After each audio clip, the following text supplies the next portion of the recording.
अगर सखावत दे दे और फिर उसके बाद माल दे दे तो वो तेरा माल तुझे जन्नत में ले जाने के काम आता है। वरना तो लोगों की तिजोरियां भरी पड़ी है,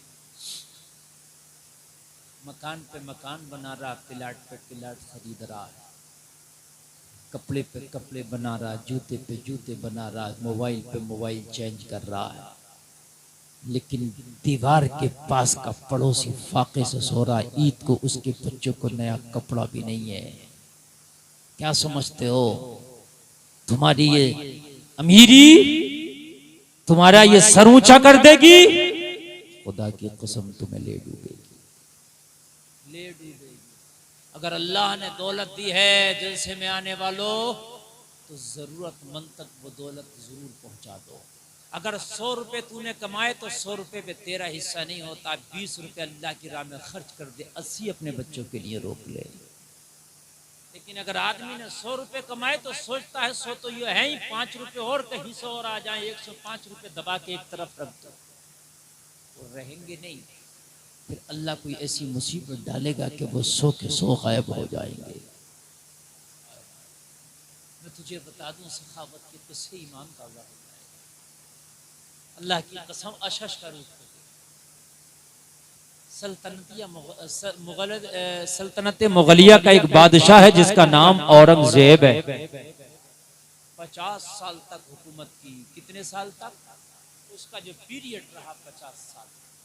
92 ईयर्स की उम्र में भी घोड़े की सवारी करता था। 92 साल की उम्र में घोड़ा तो घोड़ा, तुम कार में बैठ के दिखा दिए, सुकून से नहीं बैठता, घोड़े पे बैठता था 92 साल की उम्र में। इसलिए लोगों, अल्लाह ने उसे जाहिरी ताकत भी दी थी, बातिनी ताकत भी दी थी। 50 साल हुकूमत की। माली बैकग्राउंड बता दूं इसका, घर में सिरके का सालन खाया जाता है बस, और अगर कभी मेहमान आ गया उसके घर तो 2 सालन होते थे, मसूर की दाल पतली बनी हुई और सिरका बस। किसका था ये खाना? जिसने 50 साल की हुकूमत की थी। जरा गौर करें, हम तो सब कुछ माल ही को समझ बैठे। मैं ये नहीं कह रहा माल गलत है, मगर इतना है कि माल आए तो उससे पहले सखावत आए, ताकि बंदा कंजूसी ना करे। ज़कात का मौका है, ज़कात भी निकाल दे। किसी गरीब का मौका है, गरीब को भी हाथ बढ़ा करके दे दे। 50 साल हुकूमत करने के बाद औरंगजेब ने एक दिन बड़ा हिसाब किताब लगाया। बीवी से पूछा, हो शरीके हयात, अगर घर में कुछ मामला बेहतर हो, कुशादगी हो, मैं चाहता हूं मेरा एक बड़ा मुशफिक मेहरबान उस्ताद है, मैं उसकी दावत करना चाहता हूं। 50 साल जिसने हुकूमत की वो अपनी बीवी से पूछ रहा, अगर घर के हालात कुछ बेहतर हो तो मैं अपने उस्ताद की दावत कर दूं। इसकी दावत कर दूं अपने।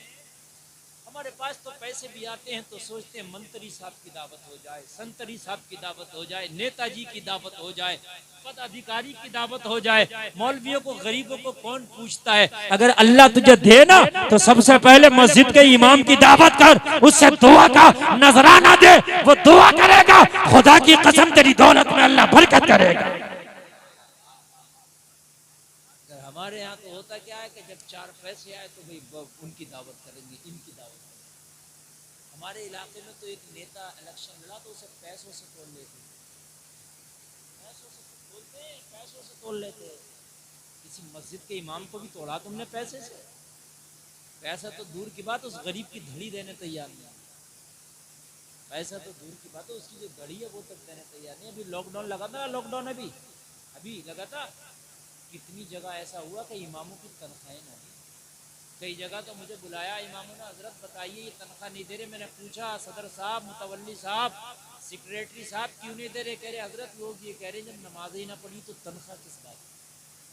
बताओ मुझे मेरे भाइयों, आज हम कहाँ पहुँच गए। फिर हम कहते हैं कि यार बड़े जलील हो गए, हम रुसवा हो गए।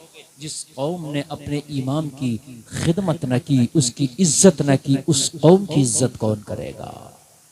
जिसका सरदार खुशहाल नहीं, उसकी रियाया खुशहाल नहीं।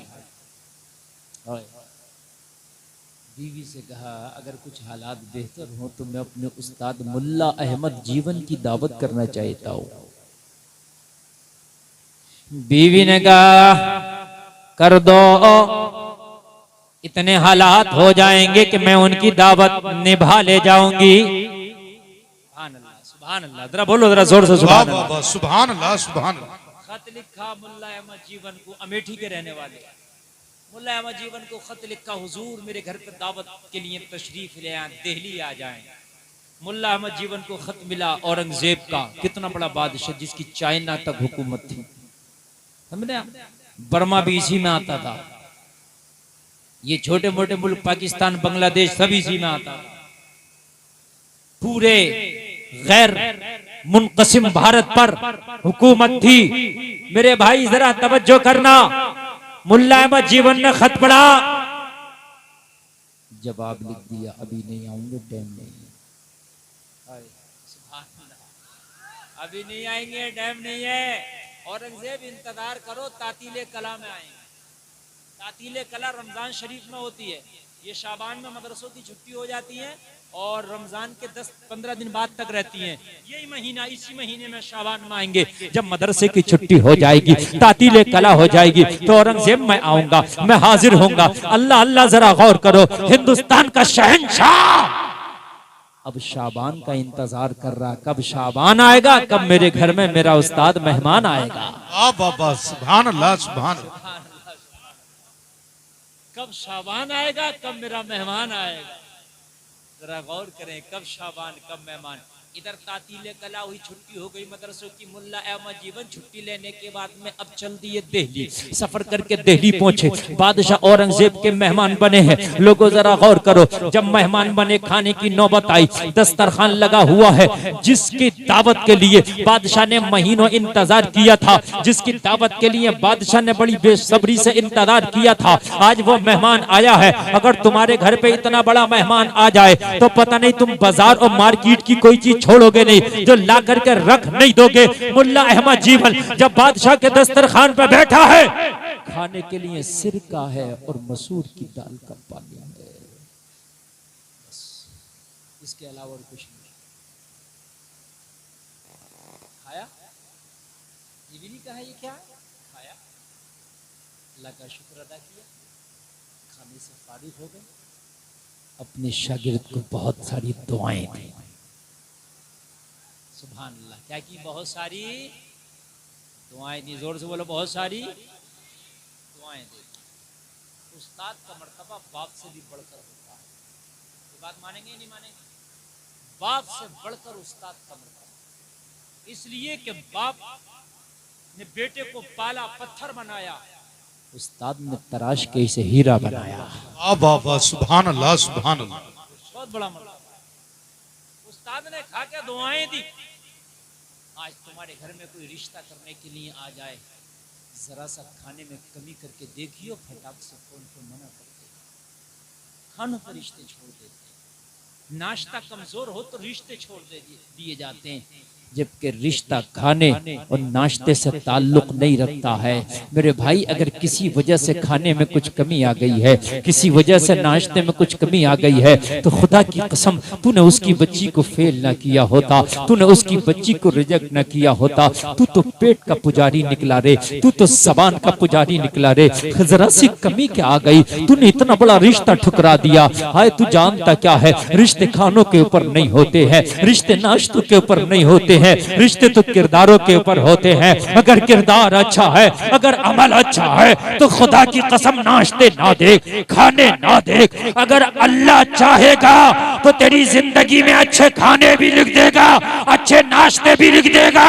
अरे बेटी वाले पे बोझ ना डाल, इसे ना सता, इसे परेशान ना कर, इससे डिमांडे ना कर। अगर अल्लाह नाराज हो गया तो ऐसा मर्ज तुझे दे देगा कि ना तू कहीं खा पाएगा ना कहीं पी पाएगा। नारे तकबीर, नारे रिसालत, मसलके आला हजरत, फैजाने आला हजरत, फैजाने हुजूर मुफ्ती आदम हिंद, इस्लाहे मुआशरा कॉन्फ्रेंस, अल्लामा मुफ्ती गुलफाम रदा कादरी। नारे तकबीर, नारे रिसालत, वाह वाह वाह, जिंदाबाद तुम जिंदाबाद। सोचते हो कि इसका दिल दुखाने के बाद मैं कामयाब हो जाऊंगा, मैं इस डिमांड करने के बाद कामयाब हो जाऊंगा।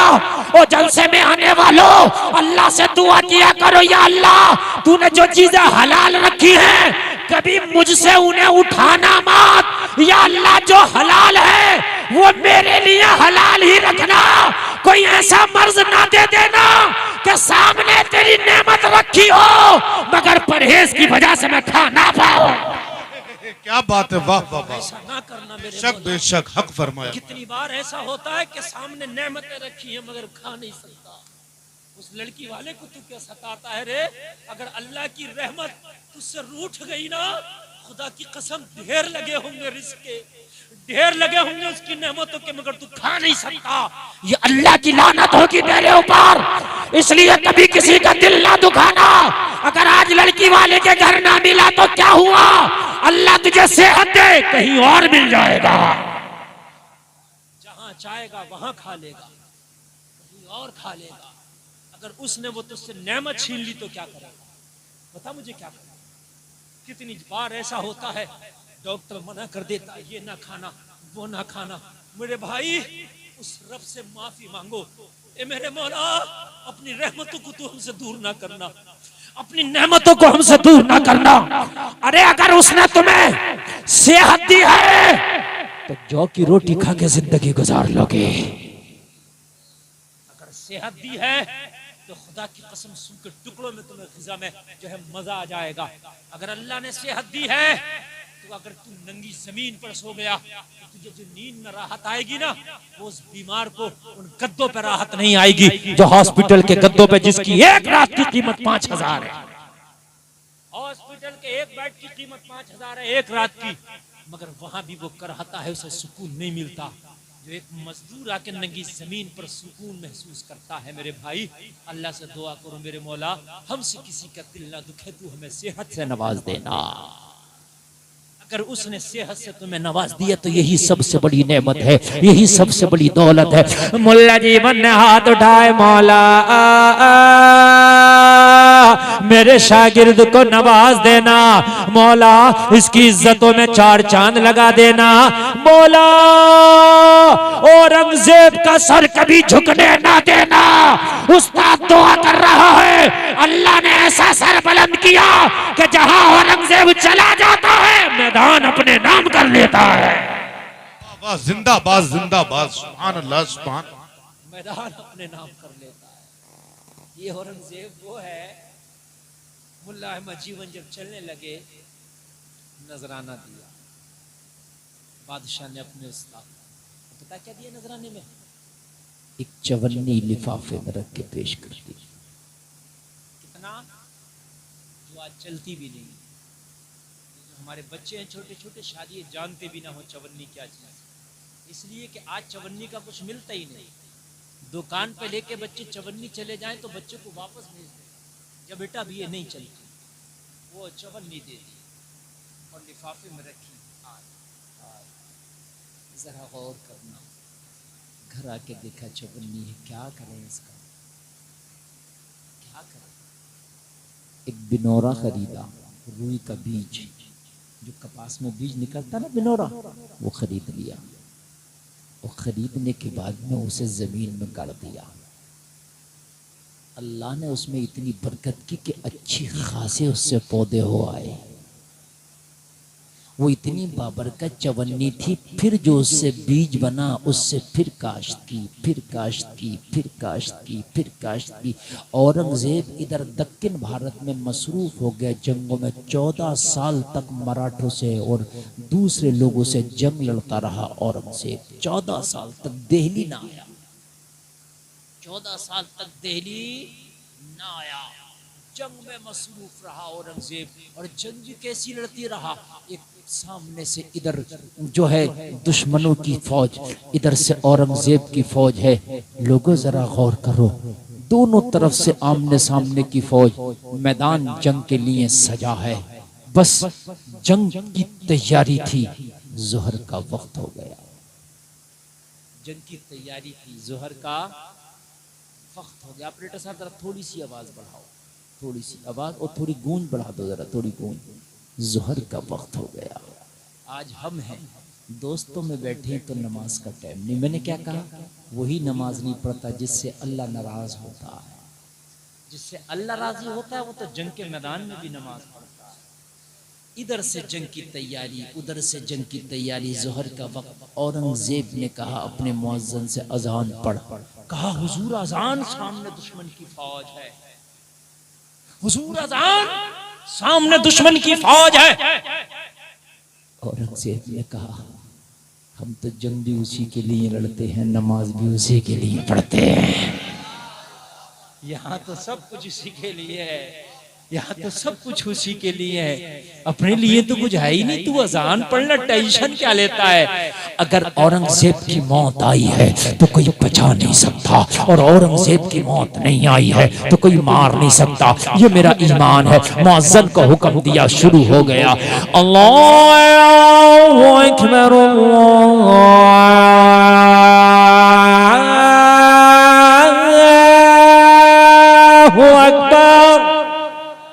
सुभान अल्लाह, सुभान अल्लाह। जंग के मैदान में अजान हो रही है।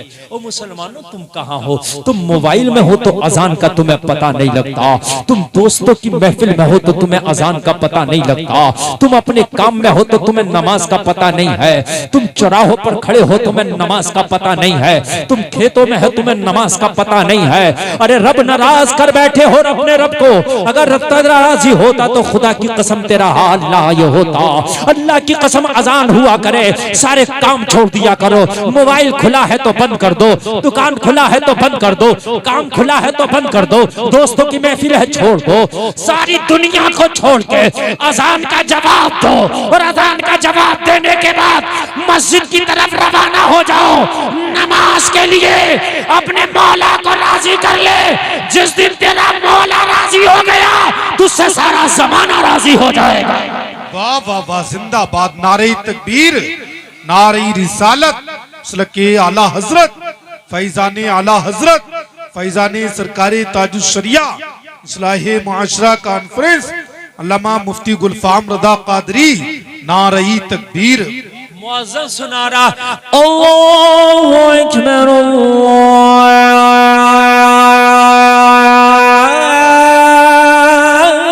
अल्लाहु अकबर।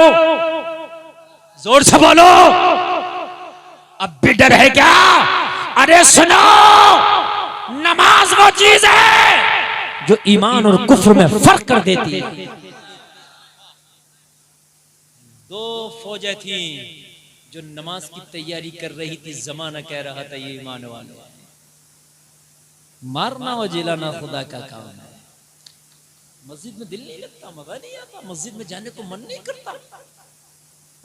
बग्गी बाग में एक एक घंटा बैठेगा, टेंशन नहीं, ताश के पत्ते सूत रहा, पता नहीं किधर टाइम गुजर गया।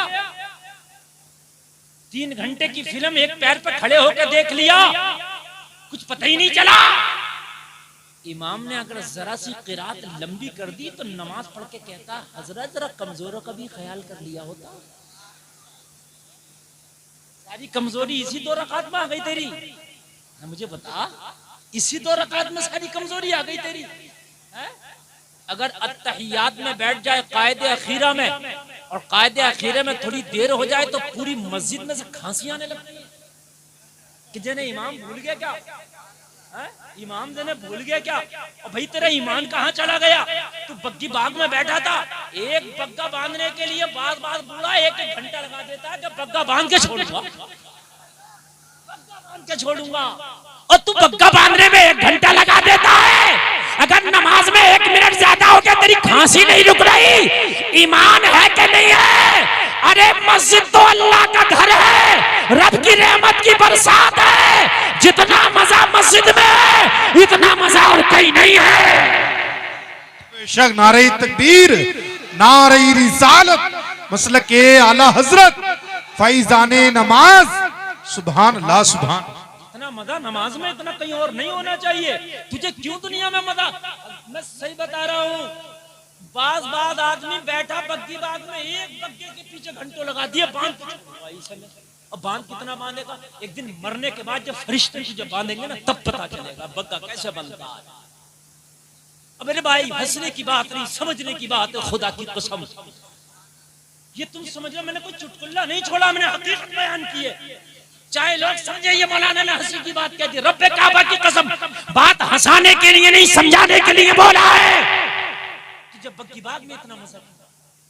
तुझे कुरान सुनने में मजा क्यों नहीं आता है?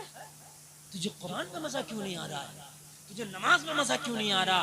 ईमान कमजोर है, हलाल के लुक में नहीं खाता है। अगर हलाल के लुक में खाता होता तो खुदा की कसम तुझे अच्छी बातों में मजा आता। इसलिए कि गडर का कीड़ा खुशबू में मर जाता है, खुशबू का कीड़ा गडर में मर जाता है। अगर हराम का खून बॉडी में है तो अच्छे कामों में मजा नहीं आएगा, और अगर हलाल का खून बॉडी में है तो बुरे कामों में मजा नहीं आएगा। लोगों, अगर नमाज पढ़ने को मन नहीं करता तो समझ लो रब नाराज है, उसे राजी कर। रोजी में देखो कुछ हराम तो नहीं आ रहा, अगर आ रहा तो निकाल कर फेंक दो, अगर आ रहा तो निकाल कर फेंक दो। अगर तेरे खाने में नमक भी हराम की हो ना, तो बगैर नमक के खा ले, मगर हराम का नमक न डाल।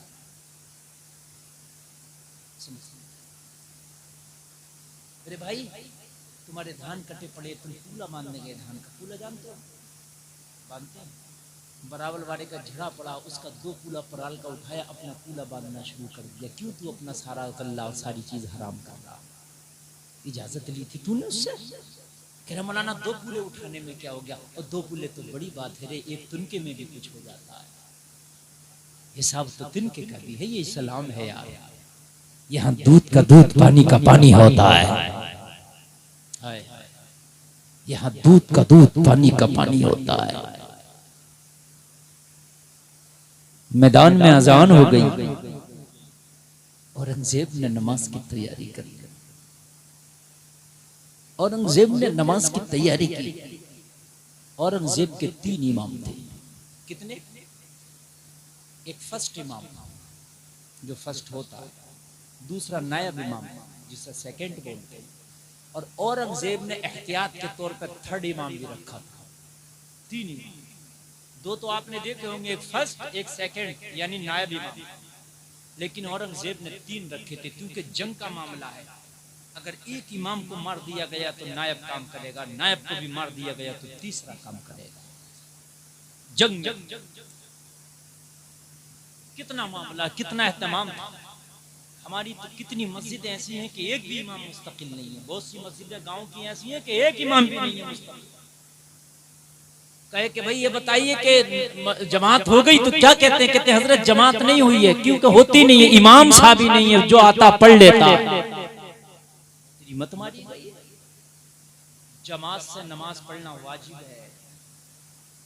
अल्लाह के रसूल फरमाते हैं, जो बगैर जमात के नमाज पढ़ते, मेरा दिल चाहता है कि उनके घरों को आग लगा दो। मजाक समझ लिया? यहाँ तो न जमात की पढ़ रहे, न बिना जमात की पढ़ रहे। लोगों, नमाज की तैयारी हो गई, सब बंदियां हो गई। अगली सफ में औरंगजेब खड़ा है, मुसल्ला बिछा दिया गया, फर्स्ट इमाम को मुसल्ले पे खड़ा कर दिया गया। और लोगों जरा गौर करना, नमाज की तैयारी हो गई, नियत कर ली गई। सामने मराठों की फौज, यहाँ पर नियत हो गई, नियत हो गई। इमाम ने तकबीर तहरीमा कर डाली, अल्लाहु अकबर, हाथ बांध लिए गए, नमाज शुरू हो गई। उधर से एक सनसनाता हुआ तीर आया। दुश्मन थोड़ी कमी करेगा, उसने मौका पा लिया नमाज में। सनसनाता हुआ तीर आके इमाम के सीने में व्यवस्था गया। इमाम के सीने में तीर लगा, इमाम मुसल्ले पे ढेर हो गए। इमाम मुसल्ले पर ढेर हुआ। औरंगजेब की नसीहत के मुताबिक नायब इमाम आगे बढ़ के मुसल्ला संभाल लिया। नायब ने मुसल्ला संभाला, दूसरा तीर आया, नायब इमाम के सीने में व्यवस्था हुआ, ये भी ढेर हो गया। दूसरा इमाम मुसल्ले पे ढेर हुआ। औरंगजेब की नसीहत के मुताबिक थर्ड इमाम, तीसरा इमाम मुसल्ला संभाल लिया। नमाज नहीं छोड़ी जाएगी। अरे तुम्हें तो घरों में नमाज पढ़ने का मौका नहीं, तुम तो अपनी बस्तियों में नमाज नहीं पढ़ते। यहाँ जंग के मैदान में नमाजें हो रही है, सनसनाते हुए तीर आ रहे हैं, सजदे हो रहे हैं। तभी तो हुकूमत इनके घर की लौंडी थी, इनके घर की बांदी थी। वाह वाह वाह, बेशक बेशक, सुभान अल्लाह सुभान अल्लाह। हुकूमत इनके घर की लौंडी थी, इसलिए कि इन्होंने हुकूमत को देखा ही नहीं था, इन्होंने अल्लाह की रजा को देखा। आज तुम अपने आप को देखने लगे, इसलिए हुकूमत तुमसे रूठ गई। तीसरा इमाम मुसल्ला, तीसरा तीर सनसनाता हुआ आया तीसरे इमाम के सीने में पेवस्त, ये भी मुसल्ले पे टिके। ये मुसल्ला नहीं, कत्लगाह बन गया था। ये मुसल्ला नहीं था, मौत का मुसल्ला बन गया था। सबको पता था यहाँ जो आएगा टिक नहीं पाएगा, यहाँ जो आएगा सबसे पहले इसके सीने में तीर मारा जाएगा। सन्नाटा छा गया, तीनों इमाम शहीद हो गए। मुसल्ले पे अब आगे बढ़ने के लिए कोई तैयार ना था। जब कोई आगे ना बढ़ा, औरंगजेब ने आगे बढ़ के मुसल्ला संभाल लिया। नारे तकबीर, नारे रिसालत, जोर से बोलो। मसलके आला हजरत, जोर से बोलो। फैजाने आला हजरत, अजमते नमाज, अल्लामा मुफ्ती गुलफाम रदा कादरी, इस्लाहे मुआशरा कॉन्फ्रेंस, नारे तकबीर। औरंगजेब ने मुसल्ला संभाल लिया। औरंगजेब ने शहंशाह हिंदुस्तान ने मुसल्ला संभाल लिया। जब औरंगजेब ने मुसल्ला संभाला तो मराठों का जो कमांडर इन चीफ था, सिपाही सलार आजम, कहने लगा फौज पीछे हटा लो। क्या कर लो, फौज पीछे हटा लो, हमला ना करो, औरंगजेब पे पीछे डालो। कहा किस लिए? औरंगजेब मुसल्ले पे है, तीर मारो, औरंगजेब को ढेर कर दो। कहा बेवकूफ हो, औरंगजेब को ढेर नहीं कर पाओगे। अरे मुझे पता नहीं था औरंगजेब कौन है, मुझे अब पता चला है। औरंगजेब अपने लिए मैदान में नहीं निकला है। अगर अपने लिए निकलता तो मुसल्ले पे ना आता, बच्चों के लिए निकलता तो मुसल्ले पे ना आता। ये अपने लिए नहीं निकला है, ये रज़ाए मौला के लिए निकला है। वाह वाह वाह, जिंदाबाद जिंदाबाद। अपने लिए नहीं निकला, ये अपने लिए निकलता तो इस मुसल्ले पे ना आता। ये मुसल्ला कुर्बान का बन गया। 3 इमाम ढेर हो चुके हैं, ये अपने लिए आया ही नहीं है, ये किसी और के लिए आया। अपने बच्चों के लिए आता तो मुसल्ले पे ना आता, अपने लिए आता तो मुसल्ले पे ना आता। जो अल्लाह के लिए निकलता है उसे हराना नामुमकिन है। औरंगजेब को हरा ना पाओगे। फौजों को पीछे हटा लो, फौजों को पीछे हटा लो। ये है औरंगजेब, यहाँ तो सब कुछ हमारा अपने लिए है। बात दीन की आती है तो कहते हैं हमें क्या जरूरत पड़ी है बुराई लेने की, हमें क्या जरूरत पड़ी है। अगर बस्ती में कोई शराबी है तो इमाम से कहते हैं शराब के खिलाफ तकरीर कर दे। अगर कोई जुआरी है तो इमाम से कहते हैं जुआ के खिलाफ तकरीर कर दे। कि तेरी गैरत मारी गई है, तू क्यों नहीं बाईकाट करता उसका? भी तो बाईकाट कर कि ये शराबी है, इसके यहाँ शादी में नहीं जाऊंगा, ये शराबी है, इसे शादी में नहीं बुलाऊंगा, ये जुआरी है, इससे बाईकाट करूंगा, ये जो है सूदी है, मैं इसका हुक्का पानी बंद कर दूं।